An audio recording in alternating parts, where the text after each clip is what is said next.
D notify करने का हुक्म मुअत्तल होने के बाद PTI के 43 अरकान असम्बली पार्लियामेंट हाउस पहुंचना शुरू हो गए, जबकि असम्बली सेक्रेटेरिएट ने भी इन अरकान को ऐवान से दूर रखने का फैसला किया है। आपको बताएं कि डी नोटिफाई करने के बाद PTI के जो अरकान थे वो असम्बली पहुंचना शुरू हो गए हैं। दूसरी जानिब जो अरकान हैं उनको ऐवान की कार्रवाई से दूर रखने के लिए कानूनी मशावरत का आगाज़ शुरू कर दिया गया है।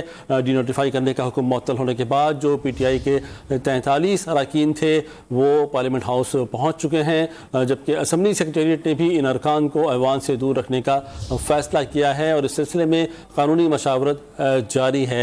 ज़राए का कहना है कि जब तक स्पीकर की जानिब से दोबारा इनको नोटिफाई नहीं किया जाता उस वक्त तक इनको ऐवान में जाने की इजाज़त नहीं हो सकती।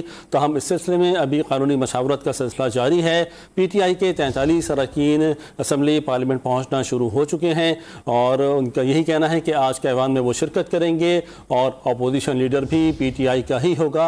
लेकिन दूसरी जानिब जो अरकान असम्बली हैं उनके पहुँचने के बाद असम्बली सेक्रेटेरिएट ने भी कानूनी मशावरत शुरू कर दी है और उनकी कोशिश है कि इन अरकान को उस सूरत में ऐवान में दाखिले की इजाज़त दी जाए जब स्पीकर की जानिब से बाकायदा इनको नोटिफाई किया जाए।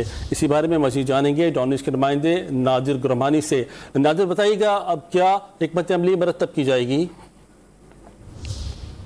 ये एक अहम फैसला आया था तहरीक इंसाफ के जो 43 इस्तीफे मंजूर किए गए थे उस हवाले से। उसके बाद इमरान खान ने तमाम जो 43 अरकान थे उनको पार्लियामेंट हाउस पहुंचने की हिदायत की थी और कुछ अरकान जो सिंध में मौजूद थे उनको भी फौरी तौर पर इस्लामाबाद पहुंचने की हिदायत की गई थी। उसके बाद अब तहरीक इंसाफ के जो कुछ रहनुमा हैं रुखसाना नवीद और आसिम अदीद भी यहाँ पर पार्लियामेंट हाउस में मौजूद हैं। सेनेटर शहजाद वसीम ने मीडिया से गुफ्तगू भी की है और उनका कहना है कि अदालतों के फैसले की तकरीम करनी पड़ेगी। हाई कोर्ट का वाज़ेह आर्डर है, जिस तरह उन अरकान के इस्तीफे कबूल किए गए वो गैर कानूनी है।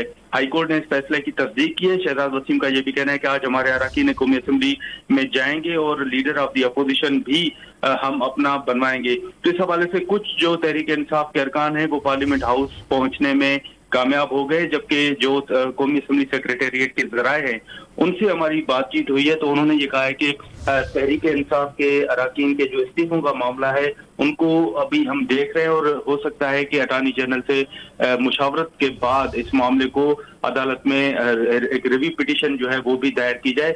लेकिन एक ये भी तासुर मिला कि शायद तहरीक इंसाफ के अरकान को किसी भी सूरत असेंबली में दाखिल ना होने दिया जाए। तो इस हवाले से देखें कि अब कौमी असम्बली सेक्रेटेरिएट की जो हिकमत अमली है वो क्या सामने आती है।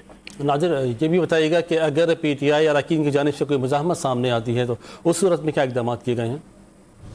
देखें, ये आपने कुछ रोज कबल भी देखा था कि तहरीक इंसाफ के रहनुमा पार्लियामेंट हाउस पहुंचे थे लेकिन जो गेट हैं वो बंद कर दिए गए थे। तो जो इस वक्त 43 MNAs जिनको डी नोटिफाई करने का हुक्म जारी हुआ है उनके इस्तीफे फिर अब देखेंगे स्पीकर का क्या फैसला आता है। ठीक है नादिर गुरमानी, बहुत शुक्रिया आपका तफसील से आगाह करने के लिए।